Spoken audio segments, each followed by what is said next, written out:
A blessed, blessed Thursday morning po sa ating lahat. Good morning, good morning, good morning.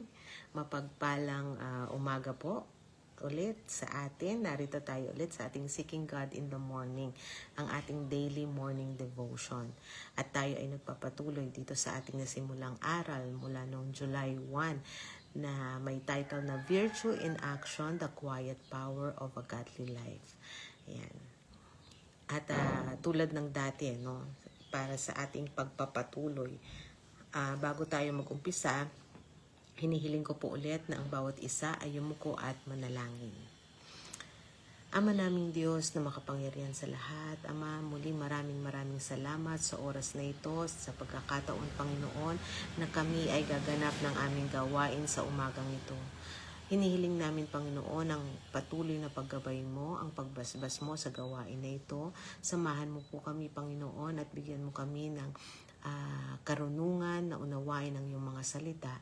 Tulungan mo po ang iyong lingkod na ibahagi ko, Panginoon, ang iyong mga salita ng tama at may karunungan. Tulungan mo ang lahat ng mga mahal namin sa buhay na hindi namin kasama sa mga oras na ito. Nawa sa susunod na pagkakataon ay makasama din namin sila sa ganitong gawain. At ang bawat isa, Panginoon, na nakakasama namin online, mga nanonood ng replay ng live na ito, ay patuloy mo po nawang pagpalain, palaguin sa kanilang pananampalataya, at patuloy mo ring tulungan, Panginoon, na ang lahat ng aming natututunan sa gawain na ito ay patuloy na maging liwanag sa aming mga pamumuhay at makaakay din ng mga kaluluwa palapit sa iyo. Dinadalangin namin, Panginoon, ang mga anak mo na dumaraan sa mga pagkakasakit at mga pagsubok sa buhay. Patuloy mo pong haplusin at pagalingin at bigyan katagumpayan, Panginoon, ang bawat isa sa mga pagsubok na ito. Ama, patuloy mo pong linisin ang aming puso't isipan, patawarin mo po kami sa aming mga kasalanang nagagawa, at tulungan mo po kami, Panginoon, na lagi kami maging katanggap-tanggap sa iyong banal na harapan.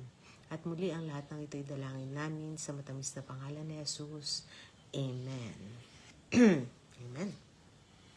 Muli mapagpalang umaga po sa ating lahat. No? Narito na tayo ulit sa ating pagpapatuloy sa ating gawain. Nandito na tayo sa ating day 11 and 12. No? Dalawang topic ulit yung ating i-discuss sa araw na ito. Dito sa ating week 2 na may pamagat na Grace in the Home, pagtutuunan natin ng pansin ang pagpapatawad o forgiveness. At hindi lang yan, pati ang pagpapasensya o yung patience natin sa ating sitwasyon, sa ating kapwa, sa ating sarili. At ang dalawang mahalagang sangkap ng biyaya sa loob ng tahanan. Ito yung dalawang mahalagang sangkap ng biyaya sa loob ng tahanan, ang pagpapatawad at ang patience. Ayan. At bago tayo magtuloy-tuloy dyan, magkaroon muna tayo ng konting recap dun sa ating mga pinag-aralan kahapon. Ayan. Batiin ko muna si Ading Shirley, a blessed morning sa iyo, Ading Shirley, at sa lahat ng mga kasama mo sa iyong tahanan. Ayan. Sa ating recap, sa mga nakaraang araw, na tinalakay natin yung kapangyarihan ng ating mga salita at gayon din ang ating gawa sa loob ng tahanan. Ayan, natutunan natin na ang tunay na impluwensya ay nagsisimula sa pagpili natin na maging healer. Sa pamamagitan ng ating mga salita, tayo ay nakakapagpagaling ng damdamin ng ating kapwa. At gayon din sa ating pagiging servant, sa ating pagkilos. Ito ay malaking bahagi sa ating impluwensya sa ating tahanan. Ayan. At ang title ng ating so yun yung recap, yun yung pinag-aralan natin kahapon. At ngayon, ang title naman ng ating tatalakayin ay ang biyaya ng pagpapatawad o the grace of forgiveness, ang ating pang day 11. Basahin muna natin ang ating Bible verse na matatagpuan natin sa Aklat ng Kolosas, Kapitulo 3, versikulo 13, or Colossians chapter 3, verse 13. Ito po yung sinasabi sa ating Tagalog King James Version. magbata sa isa't isa at mangagpatawaran sa isa't isa. Kung ang sino man ay may sumbong laban kanino man, na gaya naman ng pagpapatawad sa inyo ng Panginoon, ay gayon din naman kayo. Amen. No, itong napakaganda at malinaw na utos sa atin, no, na magpatawaran talaga tayo. At sa loob ng tahanan, hindi maiiwasan, no, yung pagkakaroon ng mga tampuhan, pagkakamali, no, wala namang perfect, no. At minsan meron din tayong nagagawang pagkukulang. May nagagawang pagkukulang yung ating kapwa sa atin, no. Meron din tayong nagagawang pagkukulang, lalo na, no, pagka nagkakaedad na. Ako, napapansin ko sa sarili ko, no, minsan kinakausap ako, pero ang focus ko minsan ay nasa ibang mga bagay. Umu-oo ako, pero hindi ko naiintindihan. Tapos hanggang sa biglang ipapaalala sa akin, di ba nasabi ko na to? Ay, naku, sorry, hindi ko napansin, no. So napakadali natin, no, na makalimot, magkamali, at ito ay ginagamit ng kaaway para magkaroon ng distraction, magkaroon ng alitan, tampuhan, no, sa tahanan. So ang pagpapatawad ay hindi lang basta paglimot sa mga nangyayari, no. Ito ay isang desisyon na palayain natin yung ating sarili at ang ating kapwa mula sa pait ng nakaraan o sa mga pagkakamali, no, na nangyari. Ang quiet power ay ang kakayahang magpatawad. Kahit tayo ay nasaktan, kahit tayo ay minsan mukhang naagrabyado, o parang kung minsan feeling natin no justice, no, walang kapatawaran yung ginawa sa atin, pero dahil alam natin, no, na tayo rin ay nangangailangan ng kapatawaran ng ating Panginoong Diyos, marapat din, no, na tayo ay magpatawad din sa ating kapwa. Alam mo, isa sa magandang halimbawa, no, dito sa pagpapatawad ay ang Bible character o ang buhay ni Jose, no, anak ni Jacob. Sa Genesis chapter 45 verse 1 to 5, no, mababasa natin si Jose o si Joseph, no. Si Joseph ay ang pinakadakilang halimbawa ng pagpapatawad sa loob ng pamilya.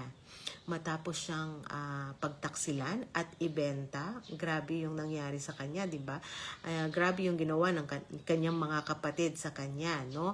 Ibinenta siya ng kanyang sariling mga kapatid bilang alipin. Hindi siya nagtanim ng sama ng loob nang magkaroon siya ng kapangyarihan. 'Di ba? Nung time na niya, no, hindi niya sinabi sa sarili niya, eto na ang pagkakataon ko para mabawian ko kayo. hindi ganoon ang kanyang naging damdamin, no? Sa halip, pinili niyang patawarin sila, no? Yung kanyang quiet power ay ang pagtingin sa plano ng Panginoong Diyos, higit sa idinulot ng kanyang mga kapatid na sakit, no, sa kanyang damdamin. Ang nag-focus siya na you meant it, siguro na saktan ako, pero God meant it, no, para ako'y maging pagpapala. Ayan. So doon siya nag-focus, kaya ang dali niyang nakapagpatawad kasi ang tinitignan niya, no, ang sentro ng kanyang paningin ay ang Panginoong Diyos. May purpose ang Panginoong Diyos. At andoon yung kanyang pagsunod sa Panginoong Diyos na pagpatawad, no. So sa loob ng tahanan, ang pagpapatawad ay hindi nangangahulugan na kinakalimutan natin ang pagkakamali, kundi pinipili lang natin, no, na huwag hayaan ang sakit ang maghari sa ating mga puso. Ayan. So napakagandang paalala ito, no, para sa bawat isa sa atin, no, sa umagang ito, yung forgiveness. Kaya i-challenge natin, no, yung ating mga sarili sa araw na ito. Ang hamon sa atin, no, magsagawa tayo ng release. Ayan. Mayroon ba tayong sama ng loob or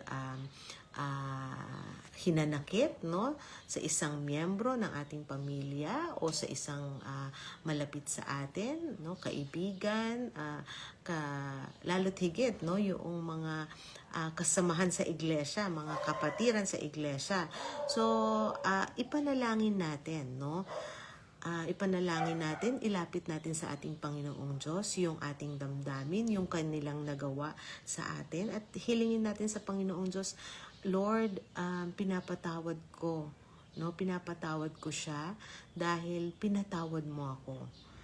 Kung kailangan natin ng simpleng pag-uusap para magkaayos, no? Gawin natin ito, wag nating ipahintulot, no, na tumagal o yung anumang mga sakit sa damdamin natin. Ang totoo niyan, minsan, no, tayo yung may sama ng loob at yung taong kinasasamaan natin ng loob ay hindi naman pala ganun yung damdamin niya. Sino yung nagsasuffer? Tayo, no? Tayo na nag-iisip nun, tayo yung nahihirapan. Kaya napakahalaga, no, nung i-release natin yung hurt, iangat natin, no, ibigay natin sa ating Panginoong Diyos. Ayan. So napakagandang napag-usapan natin ito, no, itong topic na ito na forgiveness sa umagang ito. And let's move on, no, doon naman sa patience. Anyway, yung title pala nung ating day 11 is ang biyaya ng pagpapatawad or the grace of forgiveness. At itong ating pang day 12 naman ay ang pagpapahinuhod ng pusong mapagmahal or the patience of a loving heart.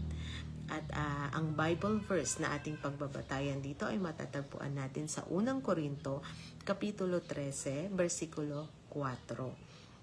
At ito yung sinasabi, ang pag-ibig ay mapagpahinuhod at mapagmagandang loob. Ang pag-ibig ay hindi nananaghili. Ang pag-ibig ay hindi nagmamapuri, hindi mapagpalalo. Amen, amen. Basbasan nawa ng Panginoong Diyos ang pagkabasa ng banal na kasulatan. Etong 1 Corinthians chapter 13 o unang Korinto kapitulo 13 ay madalas binabasa tuwing may kasal. Ayan. So napakahalaga, no? Itong verse na ito yung love verse na tinatawag. Kaya sa atin, no, makikita natin, no, na napakadaling magpasensya o magmahal sa ating kapwa, napakadaling magpasensya at magpatawad sa ating kapwa kung yung pag-ibig natin ay nananatili doon sa ating kapwa. So, kailangan panatilihin natin ang pag-ibig para ito ay ating magawa. Ang grace in the home ay madalas na sinusukat sa pamamagitan ng ating pasensya. Ang quiet power ay ang kakayahang maghintay, magtiis, at hindi agad mag-init yung ating ulo kapag ang ating mga kasama sa bahay ay hindi gumagawa ng ayon sa inaasahan natin. So, ang pasensya ay bunga ng pag-ibig na nagmumula sa ating Panginoong Diyos. Hindi ito nagmamadali, no? Hindi ito nagagalit ng walang saysay. At lalo't higit, no, ito ay nagbibigay, no, ng pagkakataon para tayo ay mabago o magkaroon ng pagbabago, no, sa sitwasyon, relationship, no, kundi pagbabagong mapabuti, no, yung patience, no, ay tinutulungan tayo na mas mapabuti yung relationship natin sa ating kapwa.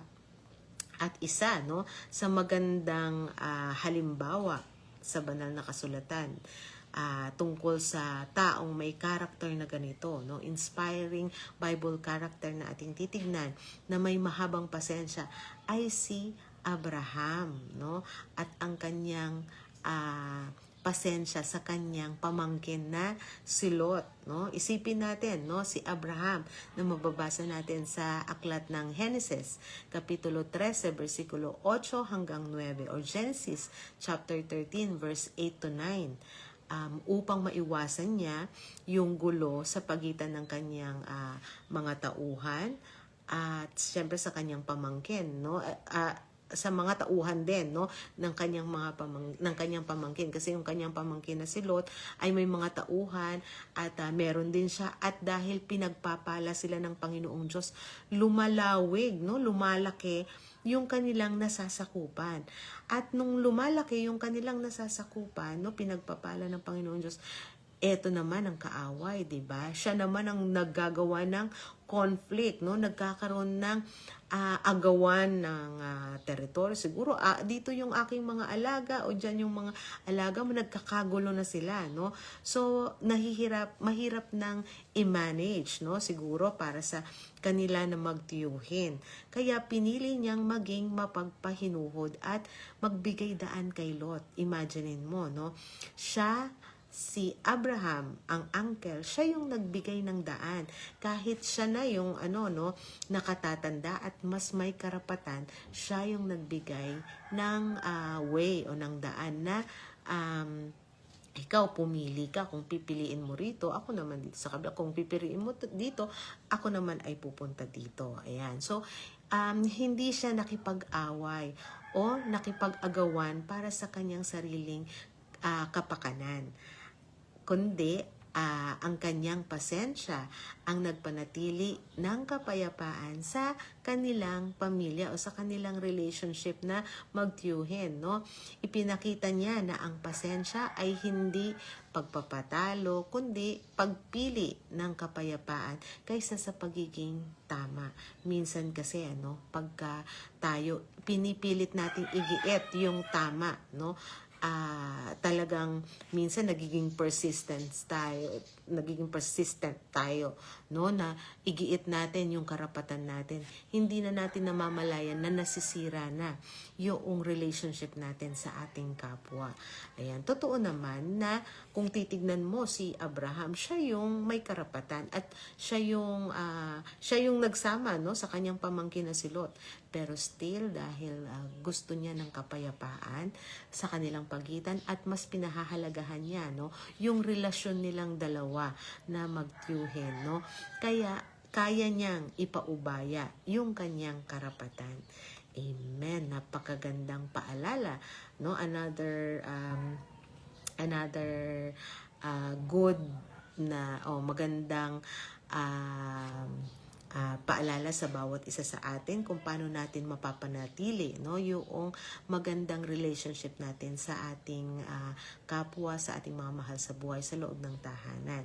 At ngayon, no, meron din tayong action or inaction challenge or hamon para sa atin sa araw na ito dito sa ating pinag-usapan dito sa ating day 12, no, na about patience. So magsagawa tayo ng patient response. So sa mga sitwasyon natin dati o meron tayong mga bagay, no, na madali tayong mainis, no, tulad ng mabagal na paggawa, no, sa gawaing bahay, paulit-ulit na tanong, nako, tinatamaan po ako kasi minsan madali rin akong madali ring umikli yung pasensya ko pag halimbawa ay binanggit ko na, naku, hindi yata inintindi, no, yung sinabi ko, or minsan paulit-ulit, no. Minsan nai-stress tayo diyan, 'di ba? Ang bilis nating mag-init ng ulo, pero no, dito dapat pumasok yung pasensya, no? Naalala ko tuloy nung kapanahon na namin, may biskwit kami dati na ang pangalan ay pasensya, no? Kaya pagka kulang ka ng pasensya, bumili ka doon sa tindahan. Ganun yung sinasabi kasi may biskwit doon na pasensya. Pero napakahalaga po talaga, no, nang pahabain natin yung ating pasensya, no? Lalo na kung yung tao, no, na ating kinakausap ay isang tao na mahalaga sa atin, no, bahagi ng ating pamilya, no, at lalo tigit kung ito ay ating mga anak at ating asawa, no, syempre piliin natin, no, pilitin natin na habaan yung ating pasensya, piliin nating huminga ng malalim at tumugon ng may patience, no? Ipakita ang pag-ibig sa pamamagitan ng pag-react ng mabilis na tama, no? Mabuti na tamang reaksyon. Ayan. So, amen, amen. So, dito sa dalawang dalawang topic na ito, mahalaga, no? Na magkasama itong dalawang to, ang pagpapatawad at saka ang patience. Ang pagpapatawad at ang pagpapahinuhod ang nagpapanatili sa tibay ng ating tahanan. Yan. Ang quiet power na ating pinag-aralan ngayong araw na ito ay hindi lamang para sa mga perpektong araw, no? Ito ay para sa mga araw na puno ng pagkakamali at mga pagsubok sa buhay. Kapag pinili nating magpatawad, binibigyan natin ng bagong simula ang ating pamilya. At kapag pinili nating maging mapagpahinuhod, binibigyan naman natin sila ng puwang na lumago. Ayan, ang dalawang ito, ang tunay na mukha ng biyaya sa loob ng tahanan. Ito ang nagpapatibay sa pundasyon ng ating pagmamahalan. Amen, amen. Mapagpalang umaga po sa bawat isa. At dito sa napakagandang topic natin na ito, no, bago natin tapusin itong topic na ito sa umagang ito, hinihiling ko po ng bawat isa sa atin ay yumuko at manalangin. Panginoon naming Diyos na makapangyarihan sa lahat, maraming salamat sa mensahe na kaloob mo sa bawat isa sa amin. Maraming salamat sa buhay ni Joseph at sa buhay ni Abraham na nagbigay sa amin ng magandang example ng pagpapatawad at pagiging pasensyoso. Ipagkaloob mo po nawa sa amin, Panginoon, ang dalawang karakter na ito na napakahalaga na lagi naming taglay para mapanatili namin ang aming relasyon sa aming kapwa, ang aming tahanan na puno ng pag-ibig. Dinadalangin namin, Panginoon, na ikaw po ang magpala sa bawat desisyon, sa bawat salita na aming binibitawan, sa lahat ng aming mga ginagawa, at sa aming damdamin at isipan. Ikaw po nawa ang patuloy na maglinis. I-change mo po ang aming puso kung ito po ay hindi karapat-dapat sa iyong paningin. Baguhin mo po ito at gawin mo po itong mabuti at katanggap-tanggap sa iyong paningin, Ama. At Ama, lagi mo po nawa kaming gawing karapat-dapat sa napakadami mo pong biyaya at pagpapala sa amin. At muli ang lahat ng ito'y dalangin namin sa matamis na pangalan ni Jesus. Amen. Amen. A blessed day po ulit, no, sa bawat isa. Meron po tayong kasama, hindi ko lang nakikita. Ayun, a blessed morning kay Sister Mitch. Gloria, good morning sa iyo at sa lahat ng kasama mo sa iyong tahanan. Ayan, at sa iba pa, no, na hindi ko nakita, a blessed morning sa inyo. Later on, makikita ko rin. At muli, tomorrow, sa ating pagtatapos ng ating second week, no, huwag po kayong mawawala. Antabayanan natin itong closing na itong ating topic na ito na Grace in the Home. Dito sa ating Seeking God in the Morning na ang title is Virtue in Action, the Quiet Power of a Godly Life. Again, to God be all the glory. Take care and God bless.